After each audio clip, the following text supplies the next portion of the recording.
sharing our stories connects us. Listen and be connected. Join us for the conversation meeting weekly at the intersection of community and culture. Hosted by Mario Nunez and Joe King Carter. And here we are on a somewhat rainy and somewhat ill-tempered Wednesday midday. Hi, everybody. I'm your host, Mario Nunez. And as always, I'm staring into those baby blues, my broadcast partner. Oh, yeah, that's your cue, Joe. That's my cue. Well, I was just exposing my eyes to baby you. blues, baby blues. Here we go. They are blue baby. Joe King Carter. Yeah, there you go. How are you feeling? I'm feeling great, brother. This is an exciting time to be alive, huh? It is. It is indeed, for a lot of good reasons. And locally here, today's kind of a changeable weather day. Mm-hmm. You know, it's a nice respite from the intense heat that we've all been experiencing, which is too much. Oh, it has been way too hot, yeah. So when you get dew points in the 70s, they say it's oppressive, right? Right. Dew points. And we've had dew points in the low 80s. I don't even know what that means. It means that's how you broil things in an oven. It's a vapor lock. You put moisture in the oven and heat, and you broil it.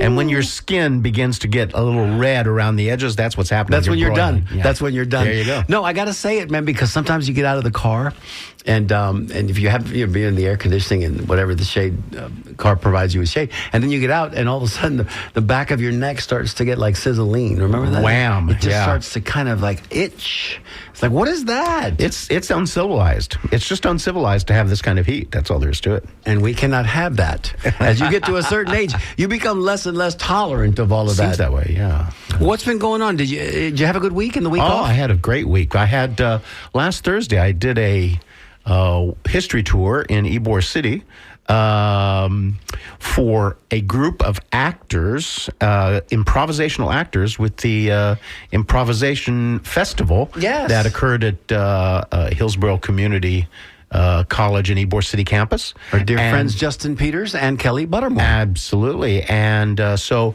you know, when I conduct history tours, I have engaged interested individuals, usually, because that's why they took the tour. They're interested in Ybor City and history. But this group was engaged because they are stage performers, and they had an entire kind of energy that was really quite wonderful. I enjoyed them immensely. They were all younger than myself, and we had a great time. Well, that's one thing that presents a special challenge for you as it's all performance art.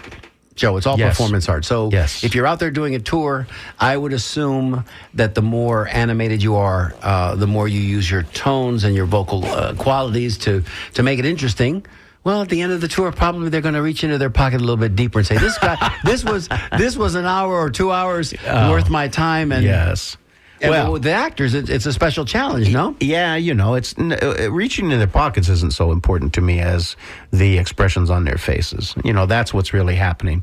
Their engagement is wonderful. Well, it's been a great week. We've got a special guest that's going to be joining us here in just a little bit on the phone. She's traveling, so we're grateful that she's going to be taking of her time to call us in here in just a few moments. But Joe, let's drill a little bit deeper into I don't know. You want to talk a little national news? We can. The news cycle has been very active of late. It has been, yes. It's it's most interesting out there, isn't it? Yeah. It's a lot of positive energy happening right now, I think, in the country that is in response to energies that have not been so positive. And Go ahead, please expound on that. I don't want to get too deep into my own personal politics, but you know, I think that people are excited now that there's a real choice to be made, and I think that we are going to see a change in a kind of community of individuals throughout the country. All right. By the way, that reminds me that if you are interested in voting and have issues about voting, please avail yourself to www.mnf.org/vote.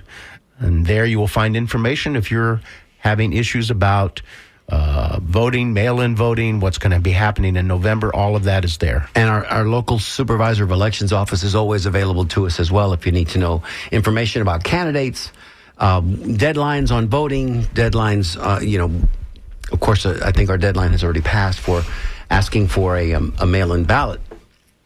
That said, we're in some very, very interesting times. The sands are shifting underneath our feet as we speak. And so, Absolutely. yes. We've got a lot of good things happening. So we are, in just a couple of minutes, going to welcome our guest. Joe, are you feeling good about things today? Because, today, what are we talking about today? We're talking about the high sport and fine art of bowling. Bowling? Bowling. Well, wait a minute. Hold up. Isn't there something happening here with WMNF this coming Sunday? There is. We're having a bowling event that is the Dude and Dudettes. Wait a minute. Is this going to be one of those gratuitous plugs right about now for our event coming up? I think management here would approve. That's a possibility. I think management would approve. Yeah, no, we're having a fun event on Sunday, and I'm excited about it, in which the big Lebowski comes alive. Hey, the Dude abides. The Dude abides, and we're going to have some fun. And for a good cause? For a good cause for WMNF, and you can come in and sign up for a team. Walk-ins are available, right? Walk-ups, as it were. Walk-ups are available. But also, it's on our website as well, WMNF.org. If you go to the events page, you can sign up. And if you've got a team or you've got your closest pals, the teams of 5 individuals are always welcome. We'll pair you up with others to make a team. But if you've got a group, and we've got 2 teams here for the conversation. Yes. And we've also got, I heard from some classmates, Jefferson High School classmates, that are putting together a team. That should be a lot of fun. I think it's going to be a lot of fun. That gives people a chance to bowl in a social setting. I think that kind of sport is a social sport. Any sport that you can eat and drink while you're participating in it. Come on now. Yeah, certainly. And we are going to have, I think, a lot of fun. It's also an opportunity for you in our audience to come in and meet some of the programmers, meet some of the hosts, have a good time. You can attend and pay nothing and just watch and look and have fun, or you can engage yourself and make a little donation. Physical activity and exercise. Because bowling is exercise. I mean, I've heard it said that if you bowl 3 games, you're walking the equivalent over those 3 games of about a mile and a half. So depending on how many steps you take on the approach. Wow, I'm impressed with that. And we're going to talk to our guest in just a moment, and she's going to verify all of these things that I've been saying, because I believe that she's the one that told me that once and if you don't think bowling is a physical activity in its regard. Go ahead and sling a 14 or 16 pound ball a few times whilst carrying it, whilst trying to be accurate with it, and do it repeatedly for over the course of an hour and a half, and see if you don't break a good sweat. See if your heart rate doesn't come up a little bit, your blood pressure as well. Yes. What say you that we introduce our guest to our audience right now? For those of you that know a little bit about local sports heroes, and she's a sports hero, and someone that I know dearly for the entirety of my life growing up, because we grew up just 2 doors down from each other, which is kind of cool, because when she ascended to the professional ranks, it was like, damn, not only did she make it, but she's a pal, and I know her. I know her. We used to ride bikes in the neighborhoods together, although I will say this, and she can verify as well. Her father had her on a strict regimen. I think her father knew early on in her life that she had what it took to be an excellent youth bowler and ultimately a professional bowler. Mm-hmm. So he protected her in ways like, she's an athlete. Mm-hmm. Lucy Giovinco, as we knew her then, Lucy Sandlin today, for those of you listening, was an athlete. So she could have played basketball at her size. Her father was a big boy. She could have played basketball. She certainly could have played softball. She could have run track. She could have done whatever she wanted to. But her father introduced her to bowling early in her life. Mm-hmm. And she took to it like the proverbial duck takes to water. I have watched her sling a ball, and I will tell you, it's impressive. And she's on the senior circuit now. So to have seen her when she was in her prime, say, those athletic years of the 20s and early 30s, she was something special to watch. And I think she's with us now, Miss Lucy Sandlin. Are you on the air? Hey, Mario and Joe, how are you guys doing? Good morning, and thank you so Lucy. much for taking up your time to call. Good afternoon. We won't ask that you disclose your location because it may be that you don't want anybody to know. I'm here in our sunny Tampa Bay area. So there you go. We'll leave it at that. We'll leave it just there. Thank you so much for joining us today, and we're excited to not only talk to you about your life and your personal narrative and how you got to where you ultimately arrived, but also to help us understand the joys that bowling brings to a whole large community of people, and always has. I mean, historically, we know that bowling started probably in the northern tier of the industrial belt. The Clevelands, the Milwaukees, the Detroits, where they're cold winters and you got to do something during the winter, so you went indoors to the bowling centers. But that's not the case any longer, Lucy, is it? No, bowling is everywhere, all over the states, and of course, it's even a worldwide sport. I mean, it's actually bigger in countries like Malaysia, Korea, Singapore. And it's actually quite surprising that we haven't been accepted into the Olympics yet, because we meet all the requirements, but yet for some reason they're just the door is still closed on our sport. I think I understand that. I heard some talk that if not in 28, perhaps in 32, they're going to be introducing bowling. I mean, if breakdancing, breaking as it were, can be considered an Olympic sport, certainly bowling is. And the next Olympics in Los Angeles, baseball and softball are coming back.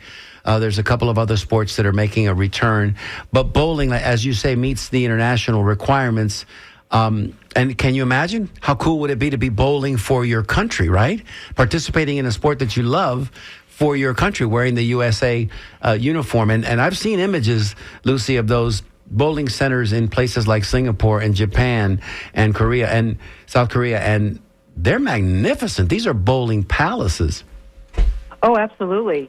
They look at it as an elite sport, where sometimes in the United States it's more of a blue collar, but in Europe, Asia, it is the elite, and it's always connected to a beautiful area, and a very nice restaurant where you get dressed up to go to. In my opinion, bowling, we need the smaller countries to continue to push to get in. But when the United States and Japan keep pushing, it looks like we just want to bully our way in to get more medals.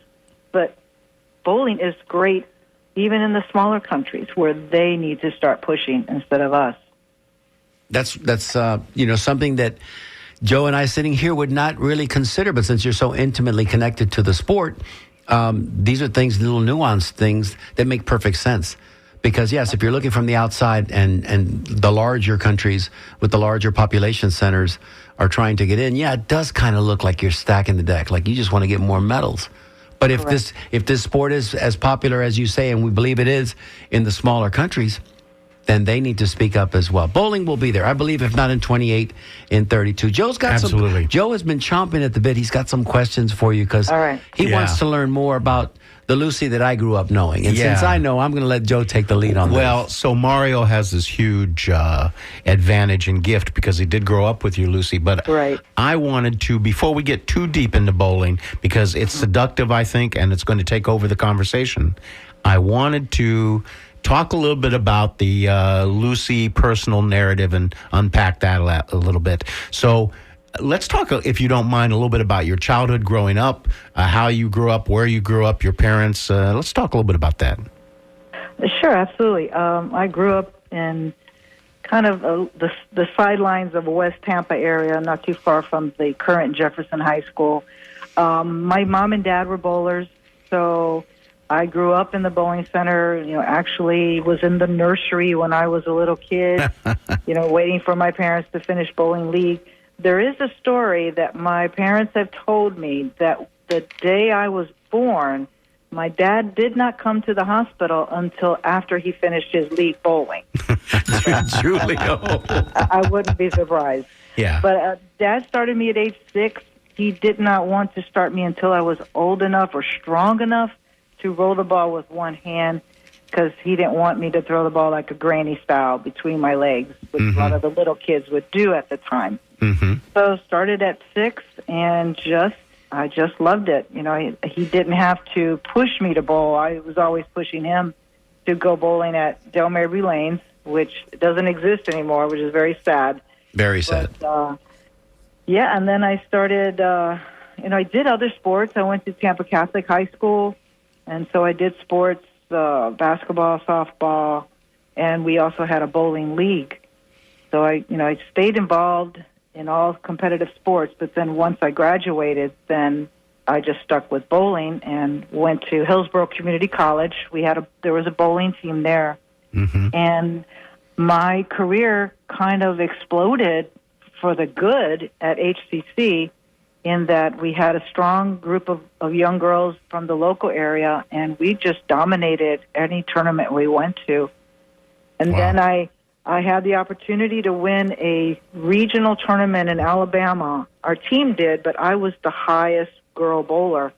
So they told me I was going to the national championships to represent our area, the southeast area. And I was like, you mean the whole team? They go, no, just you. Wow. So they send me to Denver. I'm there with bowlers from all over the country, top girl college bowlers. And I end up winning the tournament that determined me as the number 1 college girl bowler in the country. Here. I was a freshman. I mean, I'm only like... You're 18. You're 18, 19. I'm 19 years old, only like 10 months out of high school. And I'm bowling against girls that are seniors in college. But I went there with the plan to just bowl. Not winning was going to be nice, but that wasn't the goal. You just follow the process. And then they tell me I get to go to a world tournament called the World Cup to represent the whole United States of America. Wow. And they tell me the tournament is in Tehran, Iran. Lucy, did you have to go to the map and look that one up?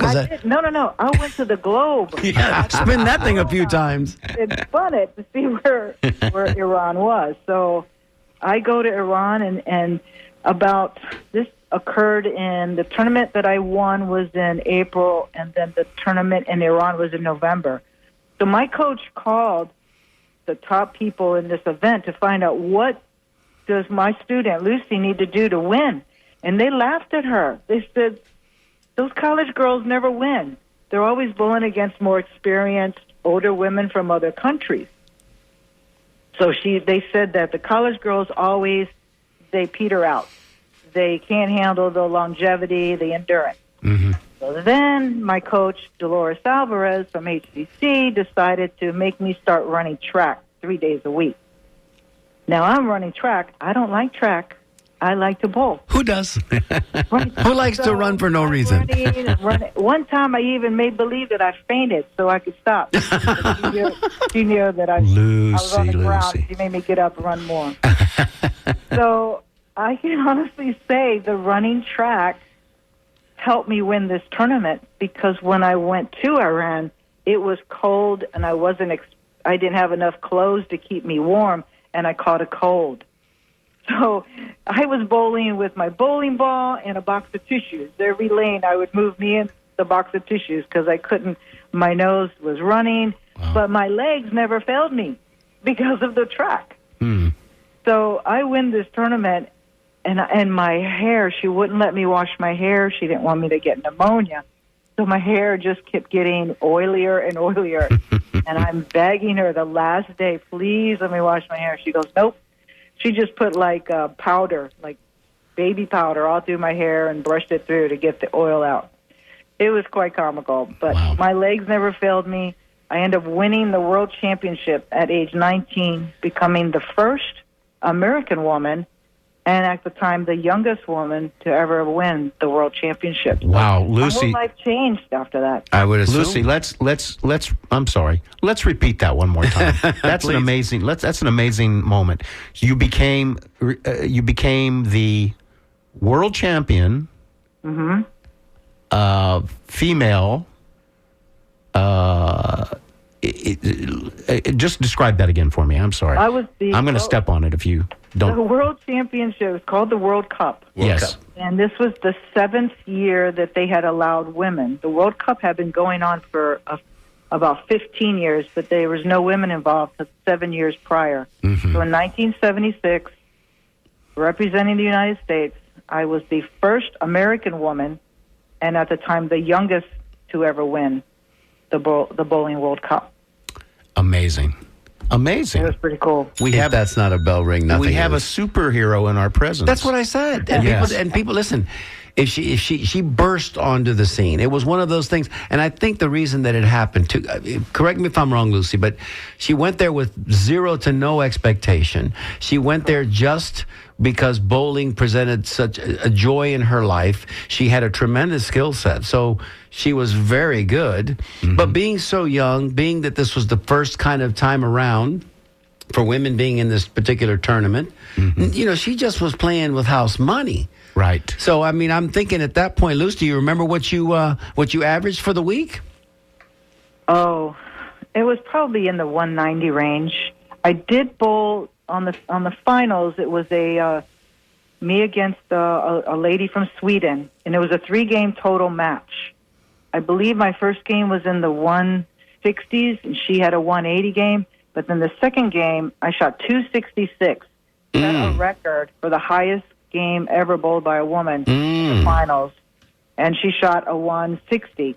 So now the third game, I basically knew I had won just as long as I stay behind the foul line and keep the ball in the lane. I would say the last 5 frames were the hardest because it was like I just wanted this to end, but I still needed to stay focused to get on, So I beat her by almost, I think I had a 620, and I think she had a 530. So I think I beat her by 90 pins. Wow. So it was crazy. And I'm guessing you might still have that trophy somewhere in your house, somewhere in your possession.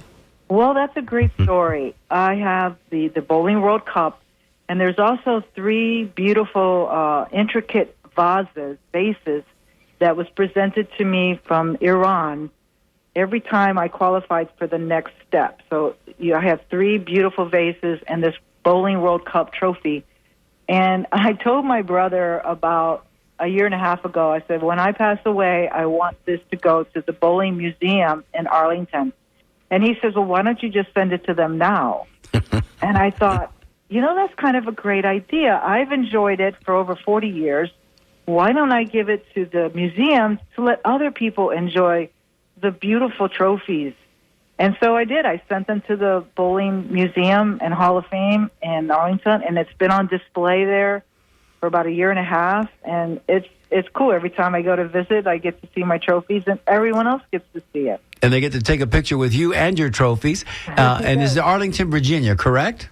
Arlington, Texas. Texas, okay. Texas. You know who else was from Texas? I believe the gentleman by the name of Don Carter, because his bowling centers were all over Texas back in the 80s and 90s. I got a story that I'm going to tell you in a little bit about the Forum Bowl down there in Grand Prairie. So I was not thinking it was Arlington, Texas. Yeah, but it's in Arlington. I'll be darned. The things we learn on this show, the conversation brings it all out. Yeah, I think that's a really interesting way to approach a legacy is to be doing it while you're alive. I think that, and it's quite an unselfish act as well, because, you want to share it with everybody now so that everybody can enjoy it. And I think that's the, and, it's only a 2-hour plane ride to get there to Arlington to visit. So let me ask you, Lucy, what is it like to be a young woman and you are now kind of a jock, an athletic person. Celebrity, and you return from winning this world award. First of its kind. And what is it like to be a young woman out in the world dating men or dating individuals and having fun and being in life? How did people see you? In the late 70s. Go on, Lucy. Tell us a little bit about that. Yeah. Well, that was an interesting thing that happened. As a 19-year-old winning a world championship, I thought I would win every tournament I bowled thereafter. Well, that did not happen. Mm-hmm. So it was a little bit of a mental game that I didn't have. And it was, I would say, a little bit of, I struggled.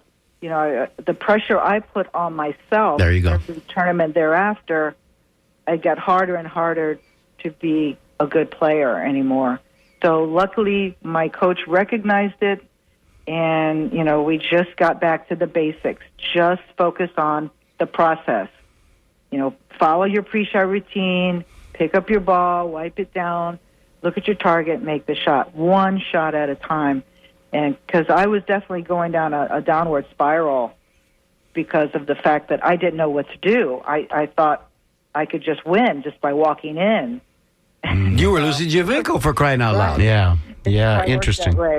Yeah. So when I teach now, especially the young kids that are, striving to maybe get into college bowling, after they win a major event, I was like, okay, this is what may happen, and this is what we're going to do to tackle it. It's not unlike Lucy. A lot of the mental game. Yeah, it's not unlike an actor who first time out of the box, gets a starring role in a major motion picture, does an incredible job, wins an Academy Award, which doesn't hardly ever happen, and then all of a sudden, for the next 5-6 castings, feels like that's going to be the result as well. It just doesn't happen like that. And in athletics, it's even more so because the competition is so fierce. And correct. And then people don't realize, they think bowling is a recreational sport, which it is certainly, and something you can do with the family on a Sunday afternoon, which it is certainly. But when you get into the elite athlete levels and you're bowling in this highly, highly competitive environment, there's a mental component that is not unlike golf or not unlike any of tennis or any of those other sports, individual sports that require a tremendous amount of attention. Let me just say, for those of you that might just be joining us right now, this is The Conversation on WMNF, and we're talking with Miss Lucy Sandlin, local Tampa sports celebrity and actually one of our heroes. Lucy has been bowling professionally for her entire adult life, and now as a senior, still competes on the senior tour, and she's also helping youngsters develop their bowling skills and their bowling talents. If you'd like to join us here on The Conversation, please pick up the phone and give us a call at 813-239-9663. You can send us a text. I'll read those for us at 813-433-0885. Emails are welcomed, dj@wmnf.org.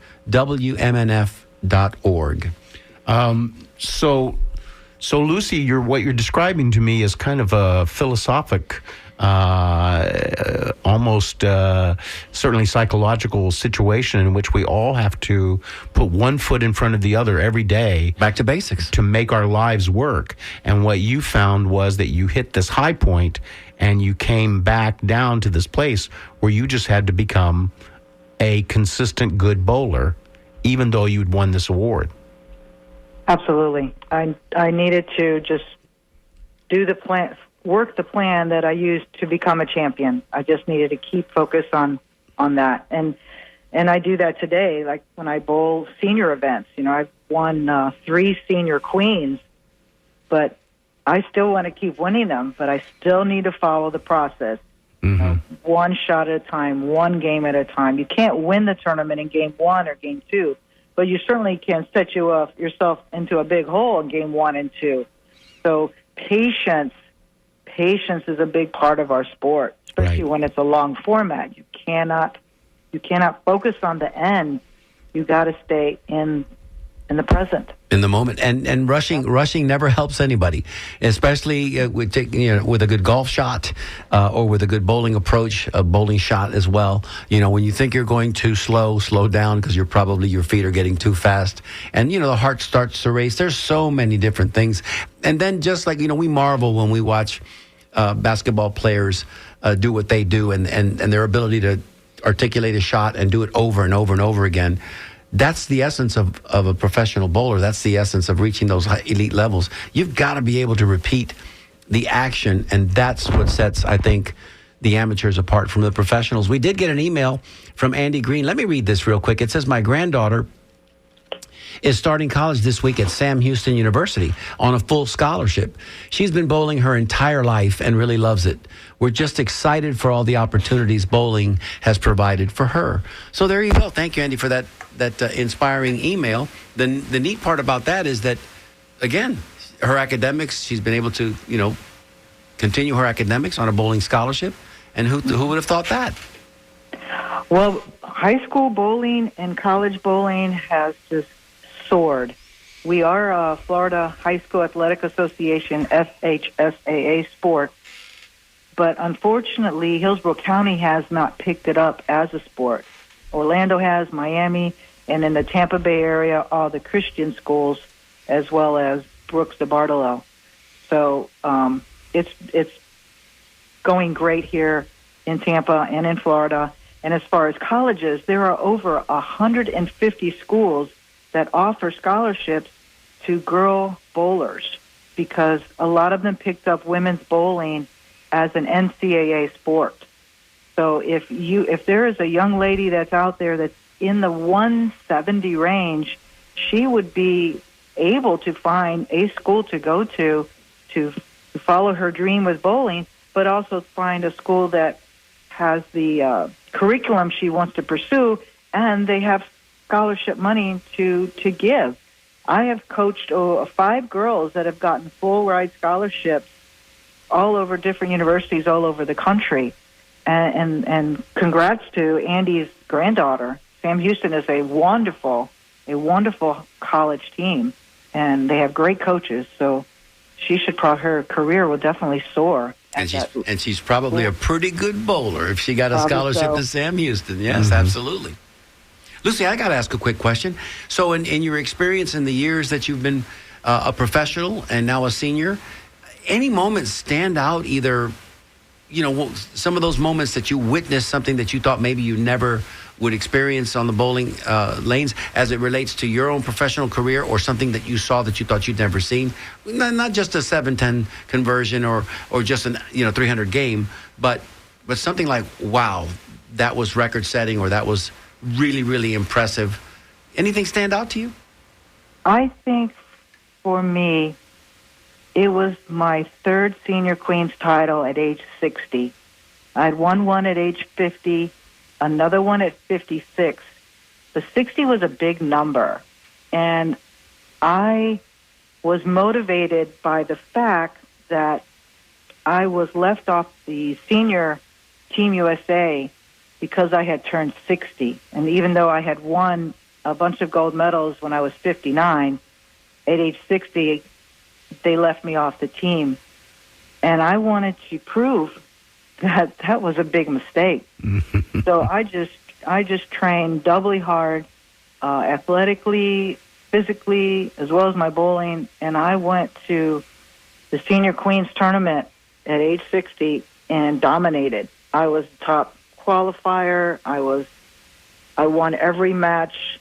And then on the stepladder final, I won, I think I needed a strike in the 10th frame, the first ball on the 10th, on a lane that I hadn't even barely hit the head pin because it was so much oilier than previous days.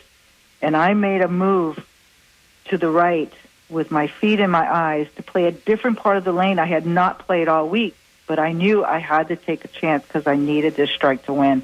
And I did it. I made it. And I was just so proud of myself to follow all the things that I know, the things that I teach in the heat of the battle, and prove that age 60 is just a number. The lanes, the pins don't know how old you are. Just know, is the ball coming in with the right ball speed on the right target at the right entry angle. Period. Here. And so the lesson learned, everybody listening, is probably not nice to fool Mother Nature or to cross Lucy Sandlin and leave her off of the senior Queens list. But Lucy, I think what made it all so special was that you had experienced some health challenges along the way. Is it okay to share that with our listening audience? Because there was a lot going on in your life that, you had to overcome obstacles that were set in front of you through no fault of your own. Well, I've had cancer. My first cancer was in 2005, and in 2007 I won my very first Senior Queens at age 50, and that was a big deal. I thought after getting fallopian tube cancer and having to go through chemo and just being out of the sport for at least a year that I wouldn't ever win again. So winning at age 50 this major event was awesome. But then I get cancer again in 2020, breast cancer. So that's been, I've been able to come back.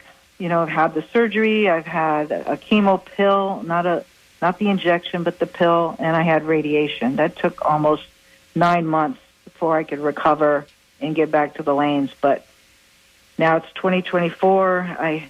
I would say I'm back up to speed, you know, from 10 years ago type physically.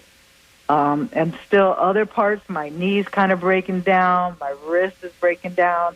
I mean, I've been bowling over 60 years, so there are other body parts, but the cancer has not stopped me from doing what I love to do, as well as teaching the sport.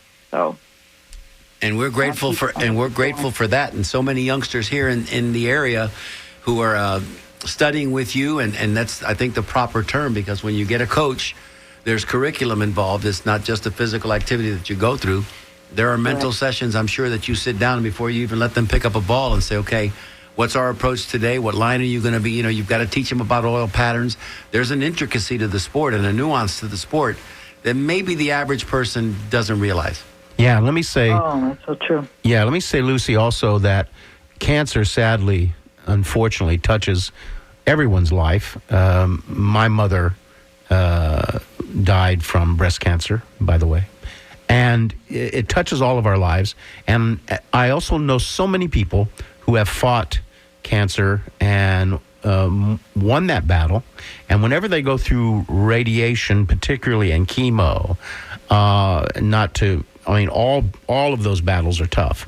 But when they go through that, it is my lay observation that it just knocks you down hard. Ass, yeah. And how did you, you came back to win your 60, at 60, your third Queens, with all of that behind you. Was your recoup time, how long did it take for you to recoup before you could actually bowl from the beginning of your treatment? Oh, well, my breast cancer was in 2020. So I was 64. So I haven't won anything, I'd say, major since then. Mm-hmm. But what I handled it almost like, it's funny, I used the skills I use for bowling. You know, just take it one day at a time, follow the advice from the physicians, you know, take my treatments, and rest. I just rested. And I would say it took about 9 months, and then my bowling contract with Columbia 300, which is my bowling ball contractor, they sent me lightweight balls, 8-pound, 9, 10, 11, 12, so that I could work my way up slowly to get back, so I can just get back on the lanes and just roll the ball, just to feel like my old self. And but it took about 9 months before I felt that the incision had healed enough, and the radiation is very fatiguing. It doesn't take a long time. It's just fatigues you to the point where it affects your whole body. Right. You just can't even function. Right. Yes. So, you know, I was out from January 21 through October. That's when, and the treatment ended in October, and then I didn't start back till probably maybe December. So it was almost a whole year. But as far as competitive, I bowled in a tournament in 22. This was kind of funny. It was actually the Senior Queens. I had no business going. I was out of shape. I was not practiced, but I didn't care. I wanted to go to see my friends and to be normal again. In my eyes, I just felt like I wanted to go back to my life. And I'm just bowling. That same thing from in 1976. I'm just throwing balls, and I'm moving up the ladder. I'm qualifying. I'm winning matches. I make the TV show. I have no business. I should be watching. I'm on the TV show. I win my first match. Now I'm bowling for the title in 2022, just in March of 22, just a few months after my last treatment. And I got beat by a young girl, a young woman that was 51, so she's brand new, and I'm 65 or 66 at the time. And I got a split, and it stopped me from winning. I come in second. I had no business even making that, but because I just wanted to bowl, no pressure. And I said to myself, I went, this is more, you know this, but this is even more remarkable how much pressure we subconsciously put on ourselves to perform when we're elite athletes. And so I just bowl now. I compete, sure, I want to win, but winning is not the object. I'm just thrilled to be still alive. I just bowl. That's the mantra. That's the mantra. Zen. It's zen. And rumor has it that at this Sunday's bowling event that we've been kind of gratuitously promoting, and we're going to do it again right now, at Pin Chasers, the erstwhile Regal Lanes, for those of you that have been here in Tampa for any length of time on Armenia, from 1 to 3 o'clock, please come out and join us, because rumor has it that Miss Lucy Sandlin is going to grace us with her presence, and she may even be on one of our bowling teams. Yeah, because we're stacking the deck. That's how we do it here at The Conversation. No, but she's going to be there. So if you'd like to see her and come talk to her and say hello, certainly come join us from 1 to 3. And I've got an email here that I need to read, because it's actually a wonderful email. It's from Geoff Smith. And he says, "Hey, Mario and Joe, you guys really hit it out of the park today with the live interview of Lucy Sandlin." And there's 5 exclamation points, which I love that. He says, as a quasi-native Tampeño who moved here in May of '87, hearing her live on the radio has been an incredible experience. He continues, he says, "And we are within a few months of the same age. I really appreciate you guys, what you do.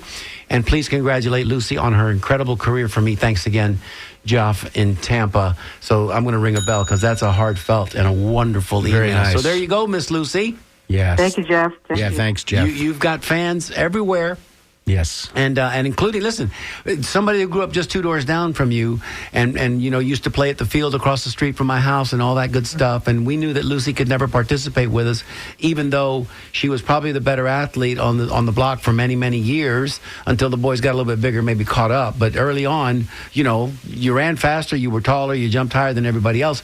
But your pops had other ideas, right? Yeah. So Julio would not let you go play with us, because he was fearful, and rightfully so, that you might injure yourself, injure your right arm. My goodness. He saw something in you that later you obviously saw, and now you continued to nurture it throughout your career. But we also knew, too, that your dedication to task was going to take you to these heights, because to have watched you, and I watched you bowl, not against you, but certainly at the same house, I would watch you bowl. You're just a year older than I am. So, I could see you bowl, and you had such a technique early on.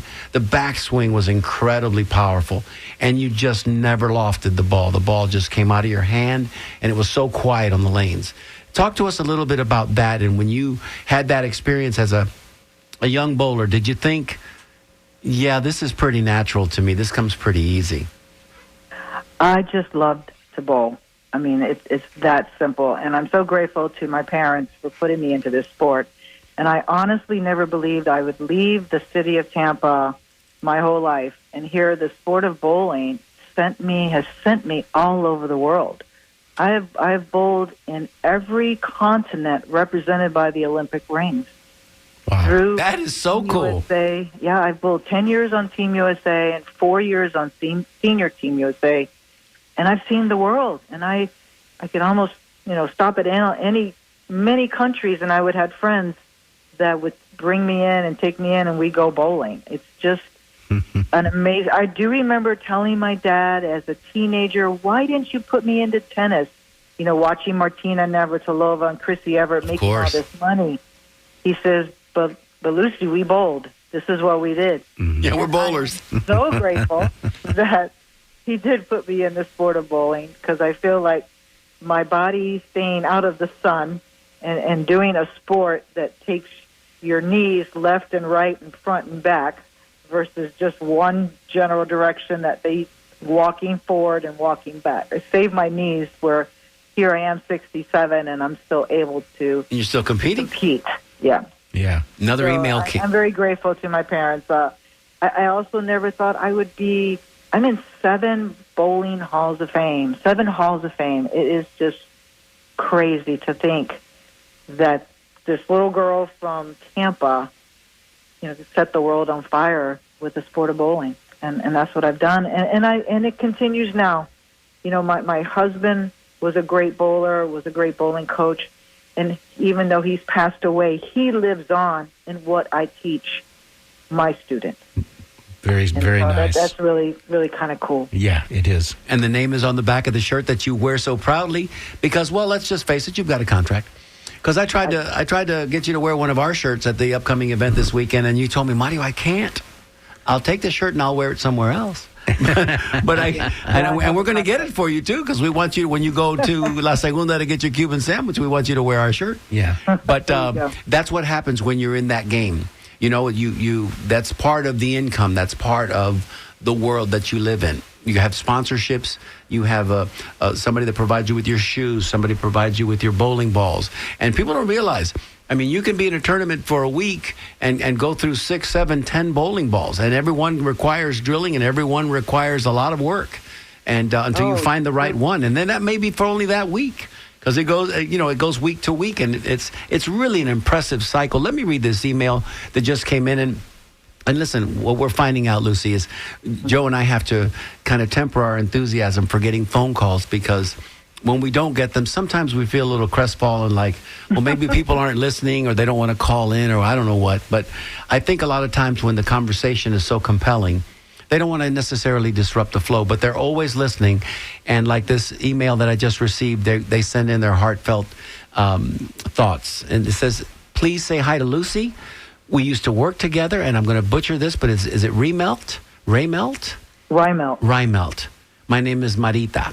So that's from Marita. She just wanted to say hello. She's listening today, and thank you for your email. So there's a former colleague of yours that worked with you, and you've got friends everywhere. You've got fans everywhere. That's pretty cool. You also have, Lucy, what I see here is clearly a life in which what an enormous gift you have, which is, number one, do something you enjoy, and it will come back to you. And a lot of people don't get to do that. A lot of people are working hard through the drudgery of their lives, paying the bills. And you've been able to do something you love to do.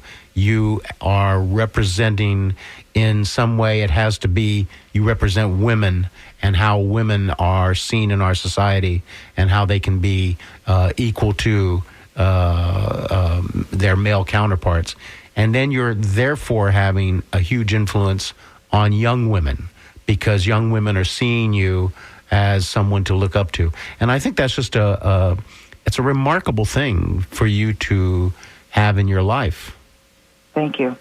Yeah. It is. It's pretty cool. I'm getting to do my dream job. I teach bowling, and people are paying me money, and it's not really a job. It's and then watching them. I've had 2 bowlers that made the finals of the youth championships, and they're bowling on CBS Sports. Nice. And I'm watching them from my home on my couch, and I'm watching them, and I see they actually listen. They're patient. They're making their spares. Right. They're being cool. They're not getting too high, too low. Poker face. You can't get excited in frame 5. You still got 5 more frames left. You've got to stay focused on. And it's such a prideful moment as the coach to watch them be the best youth bowler in the country for their age group. I've had 2. You can't get too high. You can't get too low. You've got to keep your emotions in check. That is, unless you're Pete Weber. Can we talk a little bit about Pete Weber? I wanted to ask you, because we're coming so rapidly to the close of the show, Lucy, any funny moments? Because, bowling isn't all serious. There are some funny things that can happen on a bowling alley, on a bowling lane, whether it's slipping out of your shoes and under the approach, or dropping the ball behind you, or craziness that happens. Anything that stands out? Any funny things? I was bowling a tournament in Fort Myers, and my primary bowling ball was an orange bowling ball. It's was the latest ball was all bright orange. My spare ball was dark blue with gold sparkles. So I am in such a zone. I'm just focusing, and it's like almost like my feet are floating.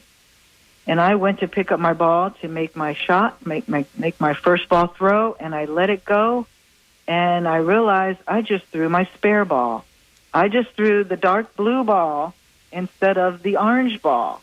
I just threw the spare ball, and it went dead straight, and I got a 3 count. It was like, how do you make a mistake like that? The colors aren't even the same. And it was kind of a chuckle to myself. I went, okay, you are so loose and so just, flowing. You didn't even pick up the right bowling balls. That was kind of a funny memory for me. The craziest thing I ever saw on a TV finals, just watching it on TV was, and I'm going to mention it to you, and you're going to remember, because I think anybody who's been a bowling fan for any length of time and watched bowling as we did with Bo Burton and Chris Schenkel back in the 60s and 70s and early 80s on ABC on Saturday afternoons, was Del Ballard. Do you remember what happened to Del Ballard, Lucy? I believe he needed a strike, and it went in the gutter. I don't even think he needed a strike. I think he needed just to keep it on the lane. I think he needed one stick.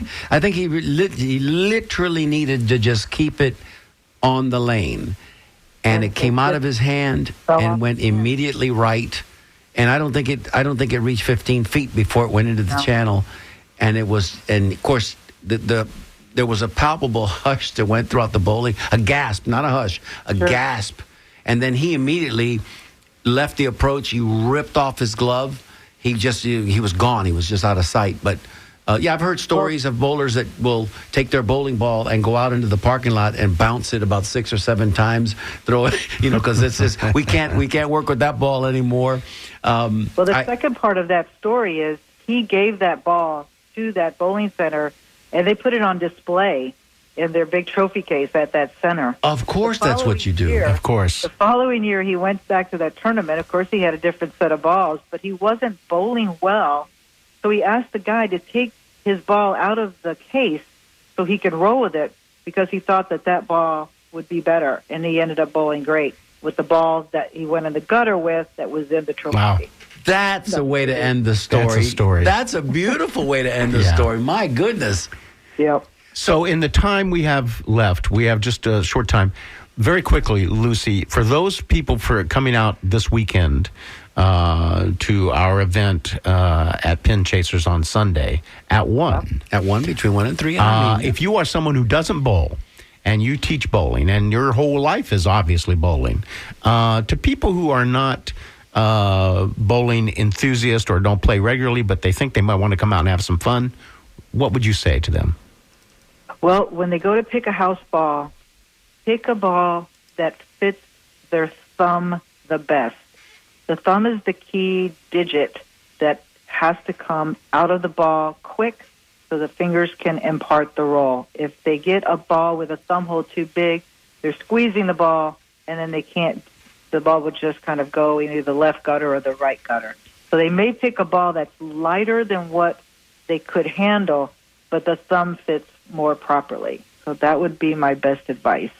Go with one that fits the thumb. Know your thumb hole. Yep. be very intimately associated with your that. thumb hole. Yeah, because if it's too tight, then it sticks, and then you're lofting the ball, and that's a whole other thing. And I just like saying thumb hole. It's it should be the name of a band. Then you'll have a thumb that looks something like Mark Roth's thumb looked like when he was bowling back in the 70s. That was a mess. There's your bowling reference for the day, Lucy. We thank you so much for being with us today. We so appreciate your time. And we look forward to getting a hug from you on Sunday. I'll be there. And sharing some time. It's been very inspiring. Thank you, Lucy. You're welcome, Jack. This has been a great show. And for those of you that are out there listening, we're going to be here again next week with another guest. The conversation comes at you every Wednesday at noon, right? From noon to 1 o'clock. We are going to be having fundraising here pretty soon. So for those of you that are out there and thinking about maybe how can I help these fellas keep their show on the air, we'll be asking for those charitable donations. And stay with us for the rest of the day here at WMNF. Keep it locked right here on WMNF. You're listening to The Conversation on WMNF. Tampa.